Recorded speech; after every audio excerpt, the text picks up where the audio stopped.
Have you ever had a dream that felt completely out of reach?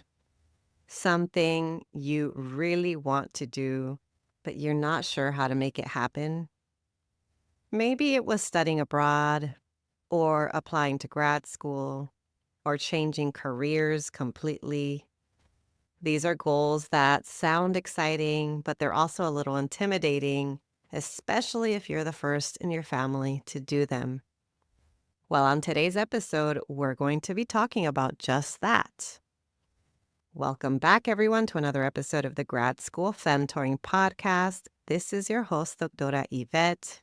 Today's episode is part of my new Client Spotlight series, where I feature stories from some of my former coaching and consulting clients who've gone on to achieve incredible milestones in their grad school and professional journeys. You'll hear these episodes about once or twice a quarter, and my goal with each of them is to show you what's possible, especially when you combine clarity, courage, and strategy in your grad school and professional path.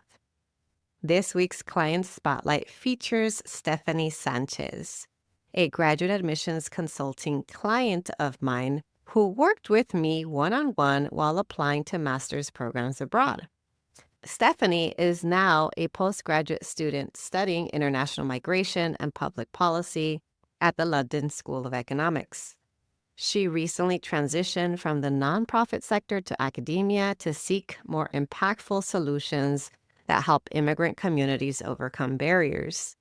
And in doing so, she's fulfilling her longtime dream of living abroad while making new connections in the vibrant and multicultural city of London.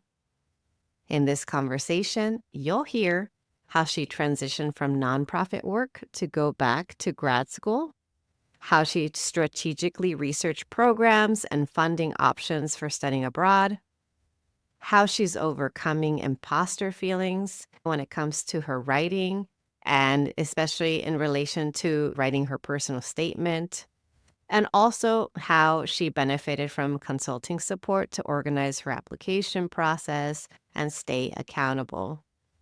Her story is a really strong example of how intentional planning, courage, and a support system can turn a long-held dream into a reality. So let's get into it.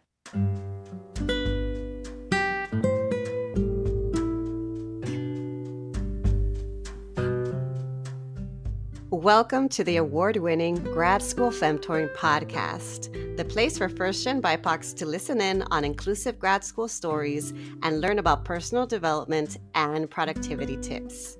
This is Doctora Yvette Martinez-Vu, a certified coach, consultant, and author, and I will be serving as your Femtor, providing you with insider knowledge to help you reach your personal and professional goals.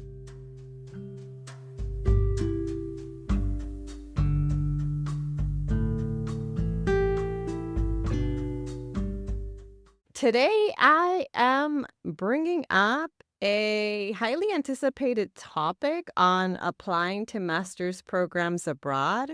This topic has come up in conversation from folks in the DMs and including at least one of my current clients who is interested in applying to programs abroad. And given the current political climate, I'm not surprised that folks are trying to explore their options around what it might look like if they were to pursue some sort of education or life abroad. So today, I brought the perfect guest. Her name is Stephanie Sanchez. I know Stephanie because we've worked together. And so knowing her journey of navigating the admissions process, supporting her, guiding her in that journey, I thought she would be the ideal person to come in and share that experience, especially because it's so recent for her. So without further ado, welcome to the podcast, Stephanie. Thank you so much. I'm really happy to be here, and I hope that I can provide helpful information for your listeners.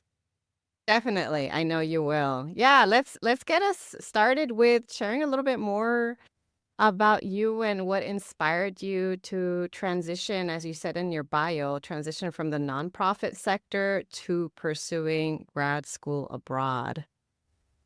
So it's always been a dream of mine to live abroad one day. And even as an undergraduate, I was so upset that I never took advantage of the opportunity to study abroad, even for a semester. So that desire was always in the back of my mind. And I thought that this would be a wonderful opportunity to kind of integrate into a different, a different life, into a different city.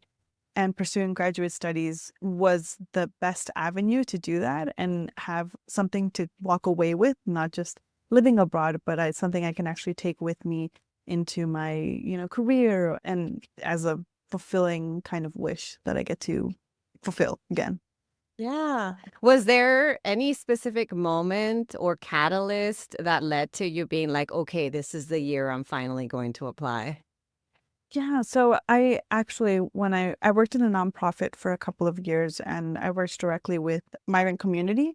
And I want to say that in doing that work, I felt that more recently, towards the end of the year, in my last role as a manager, I felt that I could do more. And I think that I needed a little bit more context and a little bit more information in terms of what was going on internationally and what other solutions there were out in other countries, how they're kind of solving this very contentious topic of migration.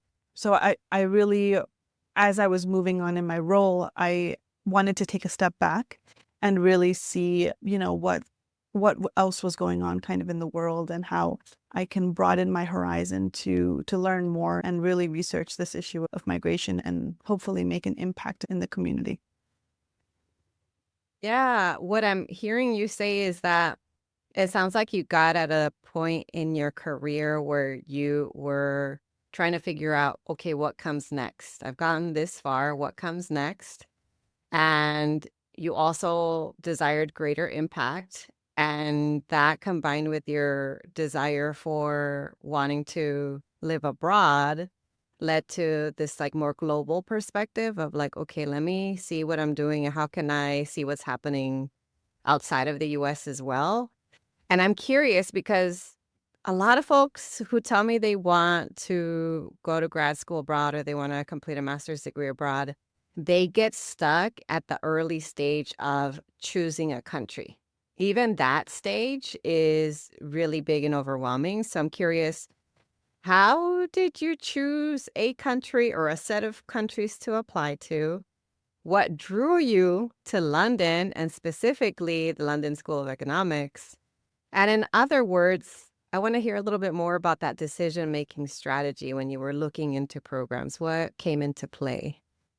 So I definitely want to preface it by saying, my goal, I don't think my initial goal was to have kind of this life of academia, but rather it was kind of a means to an end. So I was thinking in terms of strategy. It really hit me one day when I was working that, I want to make a greater impact. By then, I just had my bachelor's, and I knew that a master's was just naturally that next step in terms of my kind of accomplishments that I wanted to achieve. But I thought a little bit more about my career goals. And I want to say the emphasis in my career goals is that when, I speaking it into existence, but I really wish to work at an international organization one day, such as the IOM. And this dream of mine really was what sparked that search for, something that's next, like what's the next step? And the next step was honestly looking at, what are the people that they're hiring, what's the profile of the candidates that they're hiring at this organization. So there were many steps that I took and I had to kind of navigate before finding the school itself. But it definitely started with that bigger question of like, where do I see myself? What role do I see myself doing? Work that I see myself doing to actually create an impact. And then from there, I went into, that a master's is a requirement to be able to access these kind of greater positions and these international organizations. So from there, I want to say that I went to LinkedIn, which is really what gave me so much information when I wanted to look at the kind of roles that were available in the IOM or the people that were working there, what background did they have? And from there, I really started to look at even on, and this is kind of a strategy that I did. I just went on to LinkedIn, looked at IOM, looked at the kind of the profile of the education that people were having, where were the schools that they were going to, what programs did they do. That gave me a lot of information. And from there, I was able to determine, oh, London or LSE is a big school that sends and funnels a lot of students into these kind of international organizations. So it fit with my plan of living abroad, and it was also a big city, and it was also English speaking. So this was something I didn't have to worry too much about learning a new language.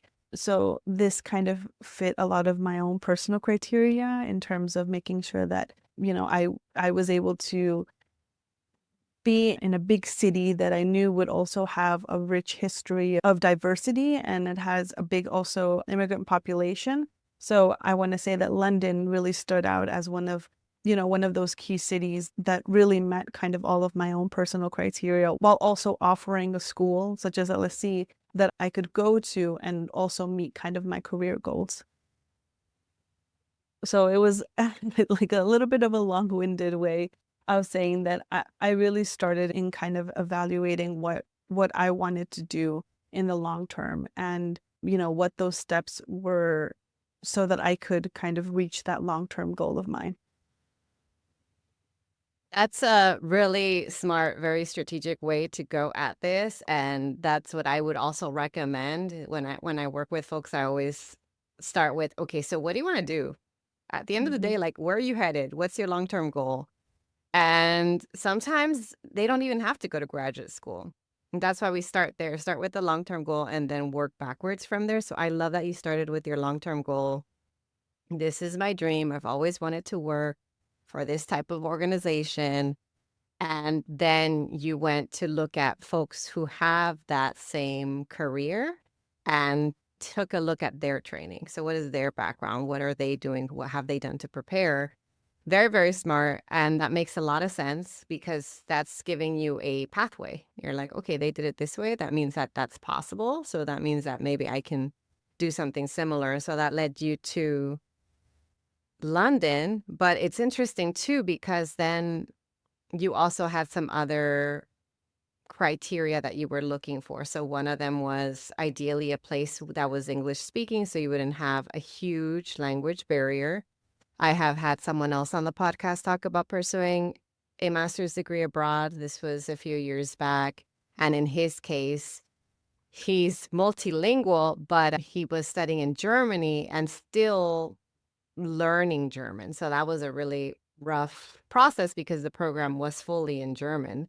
I know that there are some programs abroad where that country might speak another language, but the program itself is in English. So for you, you were looking at English speaking countries, or were you also looking at programs in other non-English speaking countries that had maybe English or programs that were in English? No, of course, I think I was definitely open to kind of that challenge as well, because that was also very appealing to me. But I think when it came down to it, there were other kind of deciding factors that made me that is the reason that I chose London. But definitely from the get-go, when I was selecting different programs or different countries to apply to, the factor of that the programs themselves were mainly in English, that was very important, and I looked at like the opportunity to learn another language just secondary. But I think what was very important to me, especially when selecting the schools, was that, the coursework was going to be something that was very interesting to me, and that the internship opportunities was going to be something that was very clear. So I wasn't having to really kind of start from scratch, but what was already in the program was very much geared to supporting students in transitions to international either development or careers in the international or in NGOs. So that was very important to me. Even, there were a couple of schools that I was looking at. I even looked at one in France, in Paris, and the factor that the program itself was mainly English was for English speakers, but there were a lot of, obviously, right, living there and settling there, you have to have some level of French to be able to settle comfortably.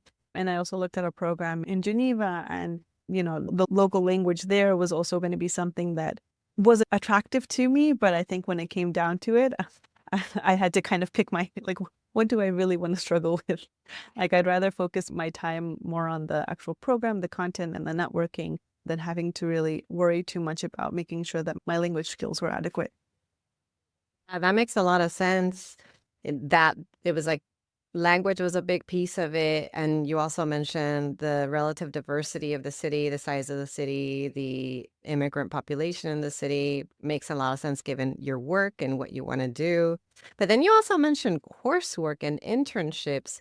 And one of the things that frustrates me about applying to graduate programs anywhere, not just abroad, but in any, even in the US, any state, any, even the top programs, is that websites can be outdated. And there's no centralization. Every website looks different. It's hard to find information.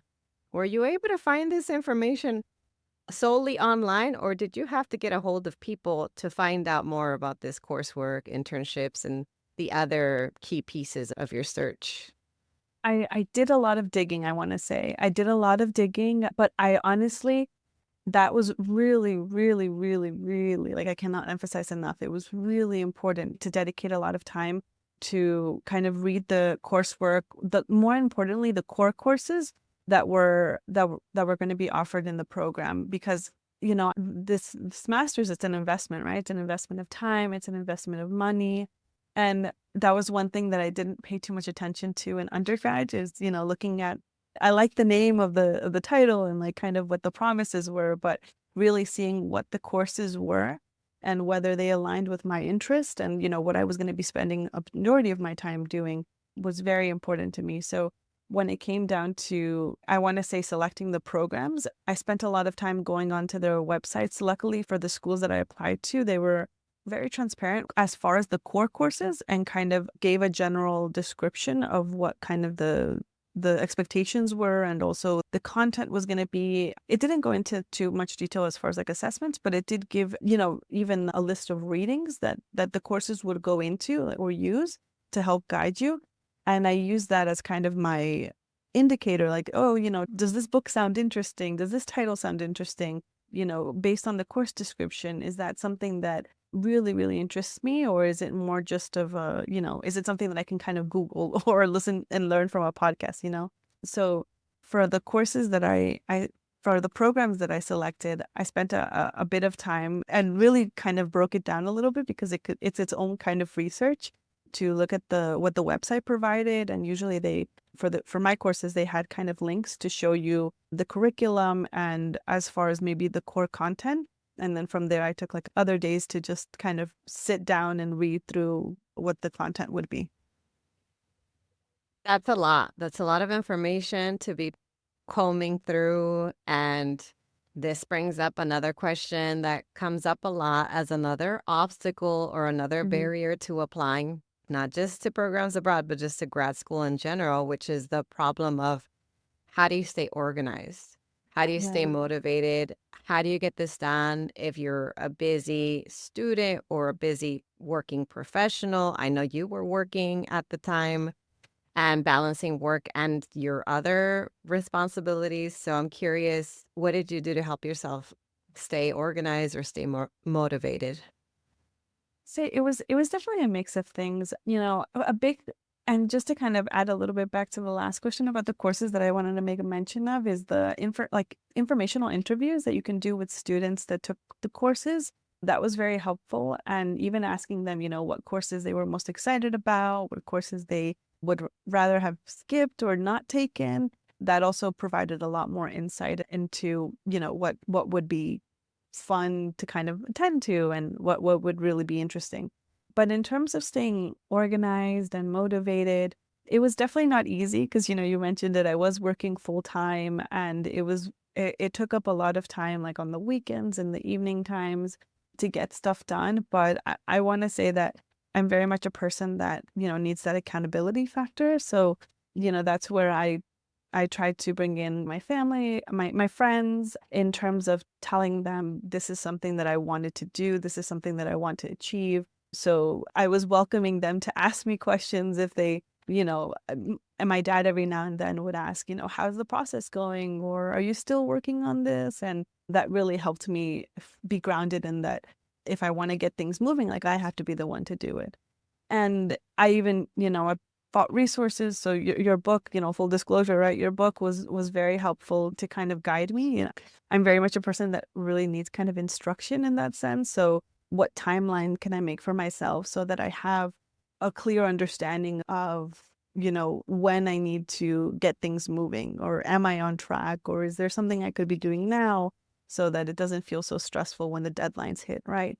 So definitely creating a timeline was very, very important, and adjusting it to kind of the deadline to reflect the deadlines of the programs that I was interested in allowed me to kind of stay on track, involving family or friends into the process. So you have that kind of accountability, or even kind of shame sometimes. Like, if they ask you, how's it going? And, you didn't do anything, then you know that, okay, I should get moving with something. And I want to say that also, even when I was feeling very kind of upset, because there were times when I just didn't do anything because I was nervous or anxious, for motivation, I want to say that I used kind of like how I was feeling to kind of reel me in, that if I wanted to have a different life, and that if I wanted to create that, bring that dream into reality, that I was ultimately in control of that, and breaking it down into actionable steps. Let's say today I will sit down and look at my computer and pick a program, or decide maybe what program I'm not that interested in, really. Those small little actions would allow me to kind of get out of that funk and just feel like, okay, I did what I did and I could today, and I'll do something different tomorrow. So that was also very important, to kind of make sure that I was very stuck on making that change, and making the change that I wanted to see. Yeah, I imagine probably the bureaucracy of applying to programs abroad is even higher than applying to programs in the US. But it sounds like for you, it was really helpful to create some structure for yourself through the timeline, to rely on some external accountability through friends, family, resources. So, including my book is Grad School for Me, and I'm sure there were other resources you also found. And then, of course, on days that you're really struggling, just breaking it down to the tiniest baby steps so that you can still maintain that momentum. I know that another big challenge, and this is a big one, and I know it was something that came up for you too, is how do you navigate funding? That's the biggest concern, is how can I make it work financially, especially because a lot of the folks that I work with are not wealthy. They are working class, or sometimes even come from low income backgrounds.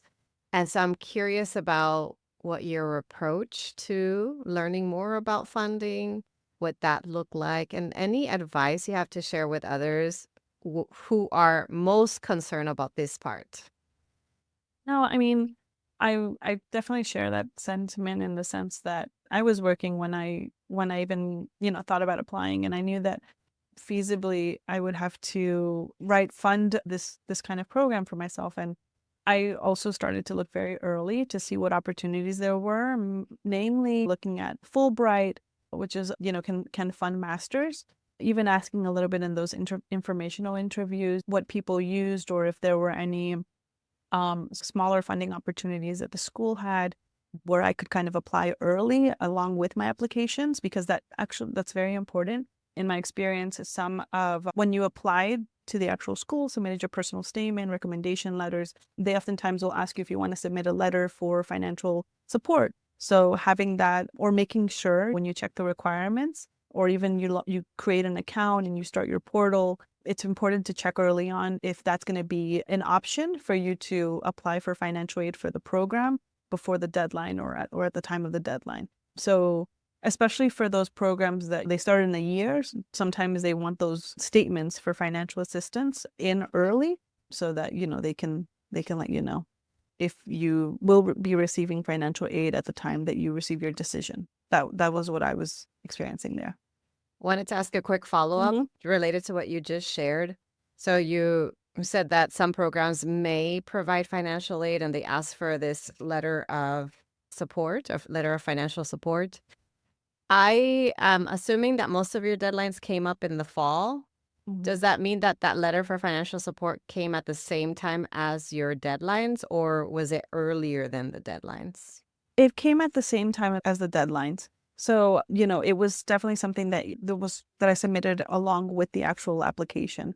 And that allowed for, at the time that you received an actual notice from the school as to whether you were accepted or not accepted, they could also tell you, shortly after if you qualified for that financial assistance. And that's helpful because let's say if you did not, then you have time at least to apply for either, loans or whatever the case is. So definitely starting early is very important, especially so that you don't miss the deadlines like Fulbright or any other kind of internal deadlines that they have in the school. But those are all options. And, having that question on hand, or if a student is able to do an informational interview with like an alumni or something, seeing what funding sources they were exposed to as well. That's also really important. Now, in terms of my own personal experience, because I was working at the time and I knew that, a year from now I wanted to, I kind of started the process a year from the application deadline. I just started saving money, what little bit I could in from my check. I was paying by then, I was paying rent. I had my own kind of bills, and I usually used whatever money was left from my check and just kind of threw it into savings, even kind of telling myself like, oh, if I'm, living on my own and in a month, like this is however much money I can save now, this is kind of my own paycheck that I'm going to be receiving a month into whatever program I'm in. So I saved as much as I could. And when I could, I want to say that instead of like letting that money sit in the savings account, I put it into a CD account, especially if I had time. So that could also grow and also allow me to make sure I wasn't touching that money so I can kind of save up on that end. So, this was keeping all in mind that I really, I wasn't going to ask my parents. I wasn't going to do that just to kind of help me pay whatever I could. And when it came down to the wire, honestly, I went with student loans because at the end of the day, this was going to be an investment in myself. And I really wanted to make this happen. And I didn't want to pass up the opportunity. So I did end up using student loans for my program. But I want to say that with the money that what I was able to save from my own job, that at least allowed me to cover my day-to-day expenses. So like, my food, my transportation, and all supplies that I would need. So, that's money that I'm not taking out in loans, but rather I'm providing that for myself. When you mentioned the student loan piece, I'll be frank, I'm less familiar with that process about applying to programs abroad. So are those loans that you're getting from your home country or from the institution itself? Sorry. So I'm getting from FAFSA, so the federal Oh, loans. okay. So those could Thank cover you. at least the tuition and accommodation. Oh, okay. So FAFSA is still an option for applying to master's degrees abroad. Correct. Yes. So That's really helpful. yes, you do have to check the list of eligible schools and do it early with make sure that that's like a part of the step, like if for the schools that you apply to, because in my experience, one of the schools that I applied to, it was just actually kind of my dream school. But it got this whole process started, so I'm happy. But that school, I believe last year was the last year that they accepted FAFSA, so the federal student loans. And then from here on outward, they were only accepting in terms of students from the US if they had, private loans. So what would be Sally Mae, which, in my opinion, was not an option for me. So it's important to check that the programs, accept FAFSA. And usually on the school's website, if you go to like international student and then like funding options, they will usually provide a little bit more details. Like, for example, from the programs that I applied to, the schools that I applied to, they each had information on their website as to like what funding options they accepted, like in terms of loans, what loans they accepted from abroad. So FAFSA was definitely one of those that were mentioned. And if not, it said it right there, we currently do not accept US student loans. I want to add some context just for the listeners who may be new to this. So if you're new to applying to any type of graduate program, you may not have known that if you want to be eligible for federal student loans, you still have to apply for FAFSA, same as you would have in college. And this may apply for certain international institutions, but you have to double check that, as Stephanie just reminded us. And so in addition to considering, okay, do I have access to federal loans as an option, which actually one of the things I want to mention is that, again, any applicant that's new to this might not know this, a lot of graduate programs abroad are actually more affordable, comparatively speaking, to programs in the US. The tuition is not as high, depending on the program, of course, but it tends to be less than the, top programs in the US. And cost of living can also sometimes be more affordable than some places in the US. So one, we're talking about federal loans. I'm not a big fan of encouraging loans, but it's good to know that it is an option. And I really appreciate that you mentioned a couple of other things. So you mentioned take a look at what's available externally. Is the Fulbright still available? Are there other types of external scholarships, fellowships that you can apply to? If not, does the institution itself provide internal scholarships? And that's where you might be submitting your letter of support for that. And even in your case, being very intentional, you planned in advance and you saved. So all of these things, it's not a clean cut process. It's not like, okay, I apply, I get full funding, I'm good to go. And even for folks who do that in the US for doctoral programs where you think, okay, I apply, I got full funding, I'm good to go, is actually much more nuanced and much more complex than that because all graduate programs have hidden expenses. So we're spending a lot of time on this because I think it's really important. This idea of when you're thinking about funding, you need to tap into all of the options because you never know. So it's good to have a plan A, B, and C. So in your case, it was plan A, let me see what scholarships are available. Plan B, let me have my own savings. Plan C, let me consider these loans so that I don't have to be stressed over money. And then you get to decide how much of those loans you actually accept. Correct me if I'm wrong.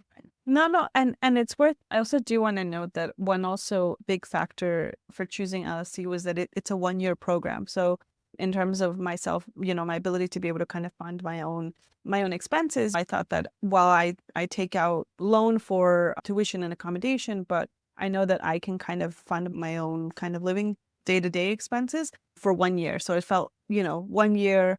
I go in, I get my education, I get my degree, and then I come back out and I work, right? So it felt a little bit more attractive, that kind of option to me, over, let's say, like a 2-year program. Or even if it was a 2-year program, the cost is spread out enough where you have time to find perhaps other funding options while you're studying, or you get a part-time job, or it gives you a little bit more time to pay. And I also want to mention, I want to go back to what you shared earlier, where you said that you received support, guidance, and I mentioned that we worked together. And I would love for you to share a little bit more about what that experience was like. So, how did receiving consulting support and professional services support you in reaching this milestone? I want to say that I had a lot of anxiety when it came to writing the personal statement for my application for a master's program. And that really deterred me from even starting the applications, or let's say, I want to say even, a year to two ago, I thought about the idea as well as of going and applying for a master's program. But again, I was always stuck at that personal statement because I guess I didn't have a lot of confidence in my writing. And I thought that, I don't know what a good application looks like or a strong personal statement looks like.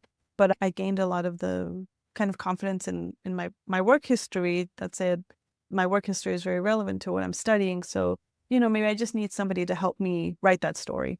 So after listening to the podcast, and I just decided to kind of go for it and reach out. And I want to say that your feedback style is so kind. And I think you give feedback so tactfully that it made me feel I didn't feel as much pressure. And I felt that I was able to see that I was putting the pressure onto myself. There was nobody else putting that pressure on.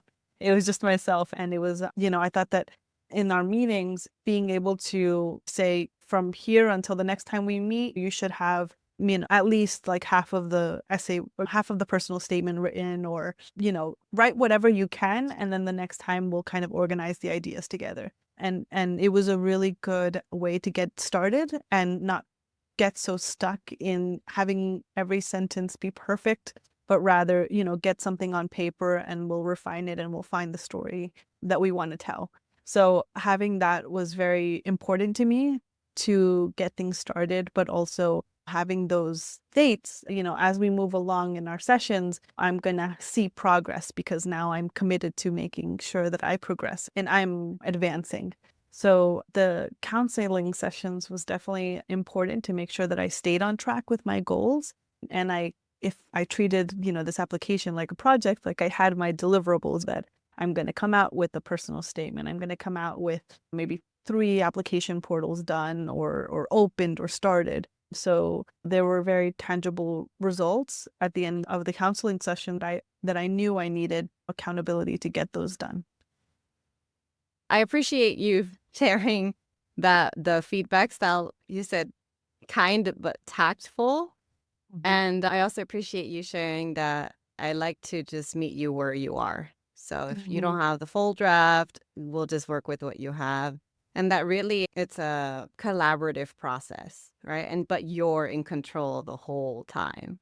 So even from the story, it's like, let's brainstorm ideas, but you get to decide what the final story is that you want to share that brings all of your experiences together. And I absolutely loved your statement. And I feel so honored that I get to do this work because personal statements are personal. They're vulnerable. You're sharing key pieces of yourself. And I remember so many stories over the years of doing this of people and you're like sharing a big part of yourself with essentially a stranger. Like, yes, you got to know me, but it is a very intimate process to share your writing with someone else. And I think it's a testament to your commitment to reach out and ask for support and reach out and actually pay someone for that kind of support and to take it that seriously. Like, even if you're like, maybe I won't reach every single milestone exactly in the way that I wanted, but I'm making progress each session. And you did.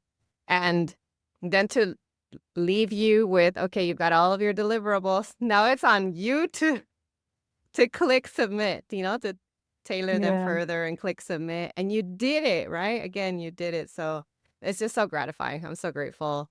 I'm curious now that you're here, or not here, but like you are in London. What has life been like so far? Any lessons learned or, any surprises? What's come up for you as you made this transition? Yeah, I mean, I want to I'm so happy that I'm able to sightsee on my walk to school because there's so much, so many little neighborhoods and so much that I can kind of discover even on the walk to school. So it's been so fun to really have that healthy mix of like being a tourist, but also, I live here. So I get to discover a little bit more the kind of the life, the food, the culture. But also I have an opportunity to learn, right? And research and meet other people with similar interests and who have so many different diverse backgrounds that kind of feed into that wealth of knowledge. So this is all fun, but I will have to say that kind of transitioning into academia, I was still a little bit nervous about, kind of the intensity of the research that I'm now expected to do. So I want to say that finding support in the resources that the school offers has been super important. The library, even from undergrad, I remember professors always placing emphasis on approaching the library, seeing what resources are there. And luckily, I'm at a school where, the library will always have workshops on whether it's planning your term or how to, answer certain research questions or how to prepare for the exams. So that part of reaching out to the resources that the school has was great to prepare me to kind of return to academia, especially at this level of intensity. But I've been able to balance that level of rigor in schoolwork while also having a lot of fun and exploring in the city. And the way I've been able to do that is by really, luckily, because I'm in student accommodation, I get to live with flatmates, and I've gotten along so well with my flatmates that we plan trips to local towns and make sure to go out and discover a little bit of the bars or the parks that are so beautiful here. So that's been a great way for me to make sure that I'm socializing and I'm engaging and I'm, de-stressing when it's needed. But then I know I can also get back into the flow of work and research by going to the library so that I'm not feeling too lost or I'm not feeling that it's a lot. I appreciate you sharing that because sometimes the assumption is that it's all going to be rainbows and butterflies, but the reality is that you are completing an intensive graduate program in a Mm. very new environment. So adapting to a new environment is hard, and adapting to a new program is also hard. And at the same time, you have your flatmates, you have support, and you are grounding yourself with, again, things to look forward to, visiting new towns, checking out new sites. So that's all really, really great to hear. And for folks who, like you, dream of pursuing graduate school abroad or dream of getting to spend a year abroad, what are your final words of advice or any closing words that you want to leave them with? So I would say that, have a lot of faith in your abilities, because I found that that really made me wait a long time before applying. And I think that this experience has definitely allowed me to think more closely, and for whoever that's kind of sitting there and kind of thinking about applying, evaluate what your accomplishments have been to date, and just know that if you've been able to accomplish that, you're capable of much more. And it's just a matter of like how badly you want it, right? So that was something that once I was able to kind of have faith in my abilities, that I'm able to do more, I really sat down and I thought in my day to day, like, how happy am I? What do I really want to achieve? And, how much am I really willing to invest in it and work towards it? So I want to say that I really encourage your listeners to spend that time evaluating how badly they want this either dream to become reality, and how that will serve them in either fulfilling their interests and their desires to research something or live a different life or grow, either it be professionally or personally. So that's very important. I think that kind of introspection is very, very important to really see, if this is something you really want. And also, don't be afraid to tap into your network and your family and your friends, because there's so much that my friends and my family have helped me in the process. Even when I started to lose a little bit of momentum, or I kind of made it an excuse that, like, oh, if I'm not getting the results of my visa application in quickly, then, maybe it's the universe saying that I don't need to come. I don't need to go to London. I'm not meant to go to London. But, it was really my family and friends that pushed me to do follow-ups and to reach out and to make sure that my application and my materials were submitted in time. And if I didn't get a response back from my visa, that I'm doing the best that I could to get a response back. So I think that having that push and externally, but also, having that support is always very important, to make sure that, you have cheerleaders, you have people that want the best for you. Mhm. Yeah, yeah, I appreciate you for joining us. Actually, just one more thing, and I said this was the last question, but for folks who resonated with what you shared today, is there a way that they could reach you if they want to chat with you or stay connected? Yeah, of course. Feel free to reach out to me on all platforms, either the email, LinkedIn, or social media on Instagram. I'm so, so grateful to be in this position, and I really hope that I can help somebody else or inspire somebody else, but provide more content, right? So if there's anything that anyone has any questions on, or just generally needs kind of a little bit of a push to kind of get started, I definitely offer myself to discuss kind of what your interest in, how where you could find support or strategies to support. So I think that's very important. Just getting started with one email or one text message or something is very important. And I hope that if anyone feels that they can or they want to reach out, that you know, you're more than welcome to reach out.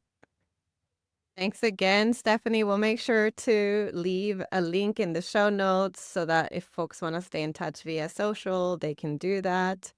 Thank you again for joining us. Thank you for the wealth of information that you shared. I know you shared lots of gems. And folks, you need to be taking notes because she gave you a whole checklist of things to do, best practices, and this is why she is where she's at now. So thank you again, Stephanie. It's been amazing. Thank you so much again for the opportunity to be here. And there you have it. What I appreciate most about Stephanie's story is how intentionally she approached every step of the grad school application process. You'll notice that she didn't rush. She began with clarity about her long-term goals. She researched her options. She sought community and accountability, and she built a clear plan to get there. For anyone who's listening, who's considering applying to grad school, whether it's in the US or abroad, Stephanie's journey is a reminder that you don't have to rush, and you also don't have to do things on your own. Having someone to guide you through each stage, from exploring fit to refining your personal statement, can make the process far more grounding and less overwhelming. So, as you reflect on today's episode, please ask yourself, what dream or next step have I been postponing because it feels too big or too uncertain? And what kind of support or structure would make it feel possible? If you'd like to learn more about my graduate admissions consulting services, you can visit gradschoolfemtoring.com/consulting to explore options for one-on-one support on your applications, personal statements, and any of your academic or professional goals. And if Stephanie's story inspired you, please stay tuned for more client spotlights each quarter. These are stories of first-gen, BIPOC, and or neurodivergent students and professionals who are creating success on their own terms. Thanks again for listening, and as always, I'll talk to you all next time. Thanks so much for listening. If you liked what you heard, here are 3 ways you can support the show. The first is to make sure you're subscribed and leave a review on Apple Podcasts. The second way is to get your copy of my free resource kit linked in my show notes. This kit includes tools, worksheets, and podcast playlists on all things grad school, productivity, and personal development. The third way to support my show is to follow me on social media. You can find me on Instagram with the handle @Grad School Femtoring and on LinkedIn by searching my name. Thanks again for listening, and until next time.